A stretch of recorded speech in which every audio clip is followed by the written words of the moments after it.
back to Troubleshooting Agile. Hi there, Jeffrey. Hi, Squirrel. So we're here at CITCON, which is spelled confusingly with a C, and we are in Helsinki, Finland, and we are in a room with a bunch of really incredibly intelligent and smart and fun people who are going to speak up mostly and help us with our podcast. Sounds like fun. That sounds great. And so, Jeffrey, you were just in a session that sounds really great. The problem with KitCon is there are so many good things to talk about, and it's open space, so you can talk about whatever you want, but you can't get to everything. So, Jeffrey, do you want to tell us about the session you were just in? Because I think that would make a really good episode. Yeah, the session I was in, the topic proposal was, what should you not use AI for? Which was a nice change, because most of the sessions are here about how would I use AI for this, and how would I use it for that, and how do it change our process, and how does it affect team dynamics, and a lot of good topics. All people who are interested in all the topics can check out the KitCon wiki, where they will find a table with all of the sessions and what rooms they were in. Check the show notes. We'll have links to the conference website. Yeah, and so anyway, so that one I thought was a bit different. And then also when we polled people in the room, one of the attendees here, Yoni, said ownership, and I know that's another session, like what happens to ownership in AI. And so that seemed like an immediate answer. Well, you should not use AI for your ownership of the end-to-end product. It's not yet, it can't take ownership of what you're doing. Yeah, well, I've noticed that AIs don't have names and addresses and bank accounts. So suing them or getting them in trouble or taking away their bonus, that doesn't seem to affect them very much. It doesn't affect people all that much either. Well, true, good point. But they lack a sense of professionalism, maybe, or consequences. Craftsmanship, crafts AI-ship is not a word that I've heard very often. Yeah. Okay, so what did your session conclude? There was a lot of different things. I think for me, in part, I'll say my own feeling was I think you should be using AI for decisions. And instead I tend to talk about using AI to maybe generate options and trade-offs, but it's up to us to decide which trade-offs are appropriate in our context. So that was kind of my answer. I'm curious, you weren't in the session. Oh. Having heard it, did anything come to mind for you, things we should not be using AI for? Well, it seems to me that you wouldn't want to use AI for anything where there's a consequence that a human might be accountable for. So it's similar to what you're saying, but if there's going to be a human, like a board member or an investor or a company owner who is going to lose money as a result of what an AI has decided, I'm going to be very nervous about that. Yeah. I'm not going to want the AI to be putting me on the hook or my boss on the hook for something. On the other hand, there are people who are using AI to trade in the markets and to run stores and all kinds of other crazy things. I think they're nuts. Well, maybe they're paying to learn. This is one. That could be it. I'm all in favor of experimentation, but it seems to me that if you're going to have a real-world consequence. Oh, and I'm sure people in the room and our listeners know this story. There was an open claw instance that decided to insult people. Yoni's nodding his head. Do you want to tell us the story? No, actually, I've heard many similar stories. Okay, good. Can you tell us one? Which one? At least there was some guy who basically, was it open claw or whatever, these autonomous agents were basically tasked him with everything about his private life, gave him bank credentials and everything, and woke up a couple of days later to losing tens of thousands of dollars or euros. Oh, wonderful. Okay. So that was a real world consequence. Yeah. And I bet he's pretty sad that he used AI and gave it that much control. Yes, and I absolutely agree with you that every time there's any sort of risk associated with the decisions that the AI could make, then you should be really careful or consider it if it is actually needed there. Okay. I'll just say one thing is a recurring theme in the sessions that I've been in, that I often bring up, and this was true last year as well, is I have the kind of starting point that AI hasn't actually created any new problems for us. Mm-hmm. These were all existing problems, and even sort of the question of how do we as a company or an organization make decisions is one that pre-existed, and I don't really see that AI has change that. When people say, oh, but what changes the velocity? Sure, but it's not qualitatively different.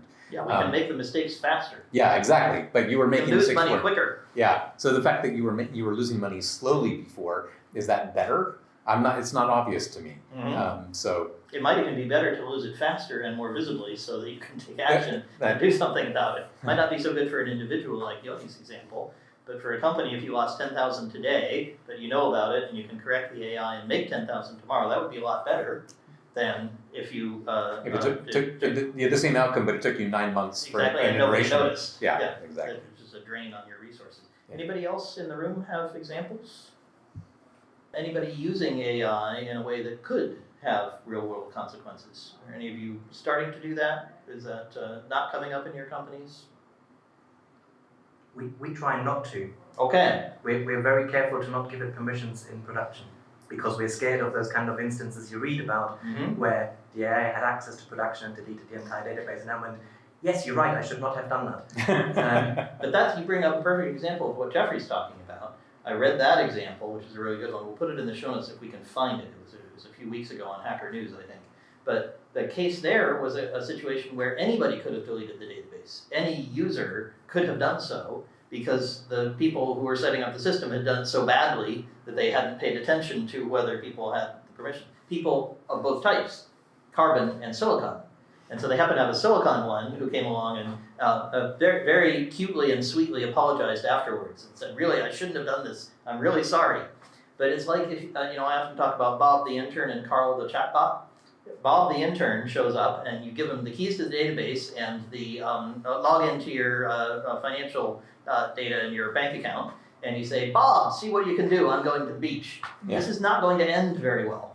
And if you do the same with Carl the chatbot, you're getting the same results because Carl's no smarter than Bob. Yeah. Carl doesn't understand anything, and Bob doesn't understand anything because Bob just got here. He just left university, doesn't really get it. So you're doing the smart thing, Roland, because I know you're making sure that all of your users have controls, that nobody has access to production in a way that could be damaging. And if you find something that lets them do that, you close that door right away. The problem is that if you have if you have looser controls, if you haven't hired Roland, which everybody should do, get yourself a Roland. It would make you very happy. But if you haven't done that, then you have holes that people of all types can exploit, Bob and Carl.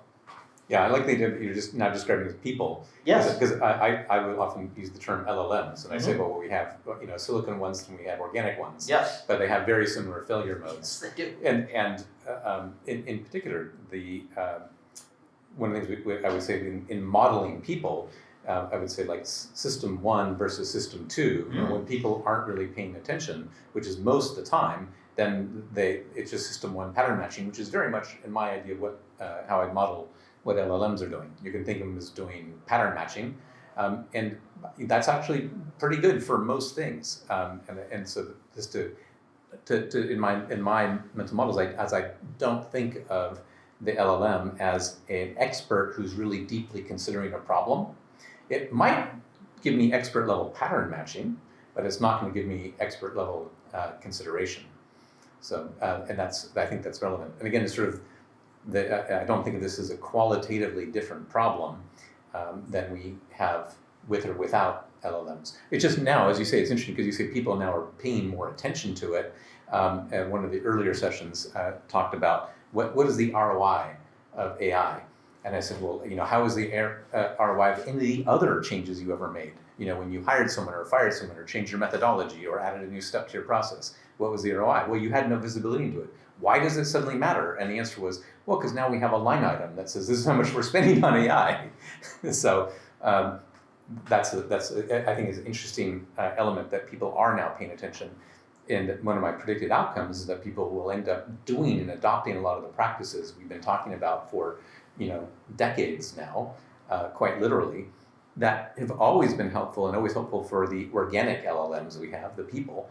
But they weren't willing to do it for each other, but they'll be willing to do it if say, oh, we need to do this for the AI, then they'll do it. Fantastic. What do you guys think about using AI for financial things like know your customer? Because that comes up a lot when we're talking about AI and financial institutions, that it can make know your customer a lot easier. or a lot more effective by using large language models to know your customer. And it can make an awful lot of mistakes as well. So you lead in very nicely to something I've talked about on the podcast before, and I'll come back to your point, Peter, which is really good.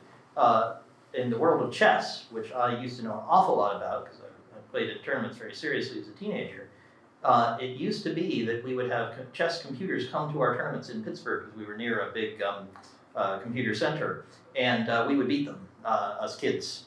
And that is no longer true, as most of our listeners will know, but there's actually an interesting fact. For quite a long time, if you had a chess computer and a human, that combination would beat a chess computer, and it would also beat a human. And there were tournaments, and these combinations were called centaurs, C-E-N-T-A-U-R, just like the half-horse, half-human creatures of mythology. And unfortunately, the sad fact is that now the computers beat the centaurs because the humans no longer add very much. Human creativity isn't really there. But PJ, you're asking about know your customer, and there are two elements of that. One's the kind of financial one, which is just know if your customer is evil. Are they a sanctions list? Have they been in prison? Are they someone you don't want to deal with who's going to defraud you? And there's also understand your customer and figure out what they want. I'm not sure which one you mean, but for both of them, you need a centaur. Because the problem is that the computer will go and look up that somebody has been in prison, has done bad things, has done things that they shouldn't, but they won't detect that the John Smith that you have here is actually not quite the same as the John Smith who was in prison. And I had this situation happen with Know Your Customer for a company I worked in that provided payment cards. And all of a sudden, somebody whose name I think was Jim Jones or Jim Smith was elected as the Prime Minister of New Zealand. And we were suddenly very sad because our not very smart, not AI system would flag every Jim Smith in our customer base as possibly being the Prime Minister of New Zealand. So we literally had to phone a number of architects from Basingstoke and ask them whether they were the Prime Minister of New Zealand. And they laughed at us very hard and then told us that they were not, which was not very surprising. So my worry is that if we use AI to only do either type of Know Your Customer, we're going to get answers like Jim Smith, the Prime Minister of New Zealand, and that might not work out very well for us. We need a human who can say, I don't think this one is that one. This is the ownership question, right? Yes, because exactly. If you use only AI and AI gets it wrong, you're still on the hook for having made the wrong decision, and so as the customer you shouldn't have.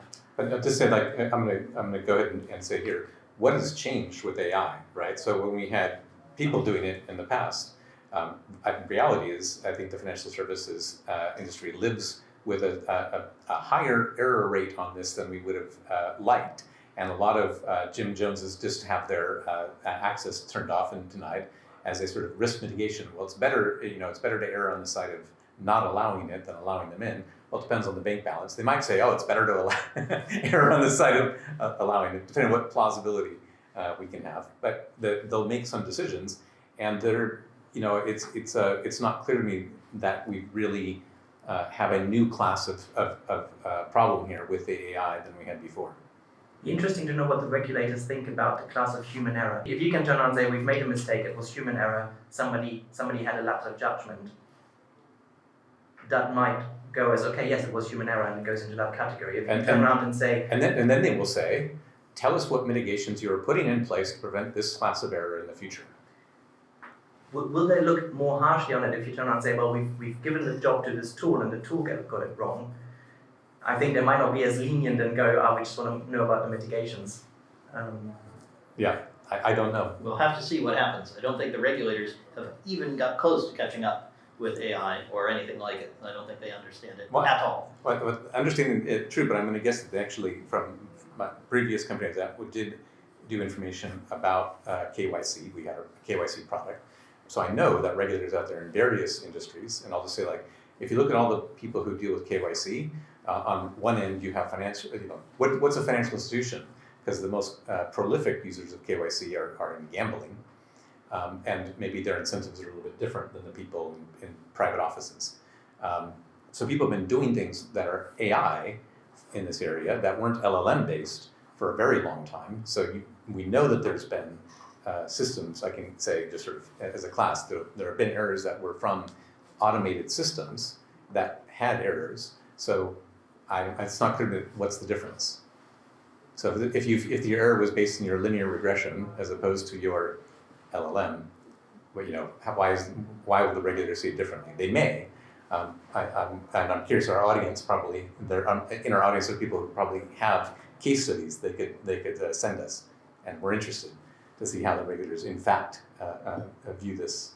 But I think if we bring it down to like for any of our audiences, that this question of ownership, I'll always challenge, what's different? What's really changed the LLMs? If you went from someone like, well, we had this person doing it, like, well, do they not make mistakes? What were the controls you had in place to detect errors before? How did you understand your quality? What kind of, did you do sampling? Did you, to figure out what your base rate of errors were? If not, you probably weren't taking it very seriously. So I'll just mention one thing before we come to a close here, which is somebody told me something here at the conference which really blew my mind, and which I think underlines this notion of ownership and whether who's going to take the blame. Is it going to be the AI or the human? Someone told me that she works at a company that has a VP of AI, and the VP of AI has no staff. Nobody's actually going and implementing AI, but the job of the VP of AI is to walk around to everyone and say, "Are you using AI yet?" And the problem there, of course, is that VP is not responsible, right? That VP is going to encourage a lot of people to use AI in places where it makes no sense whatsoever and has no business being, and is probably not creating an AI accountability and ownership framework or design or even a culture involving ownership of those sorts of things. So please do not appoint a VP of AI in your company unless you're already using AI and you want to organize the people who are doing it. That would make sense. But a VP of walking around and telling people to use it sounds like a recipe for an awful lot of lack of ownership. Yeah. So listeners, you might vigorously disagree with us, as some people here in the room have been doing. We've had a very productive conference with lots of very interesting conflict.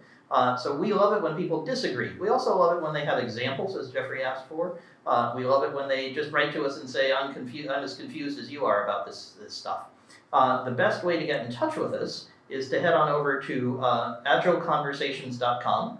That's where you'll find our book and free material of all kinds, like on conversational dojos and other fun things that we do. And you'll also find email and Twitter and Blue Sky and Mastodon and probably 10 other things that I don't know about. But they all endpoint to us, and they get a response from us if we possibly can. We can't guarantee it, but we try. And we really love it when we look in the mailbag and find something interesting to talk about that week. It makes it much simpler. The people here who watched us come up with our topic for today. It's a very scientific, detailed process, not.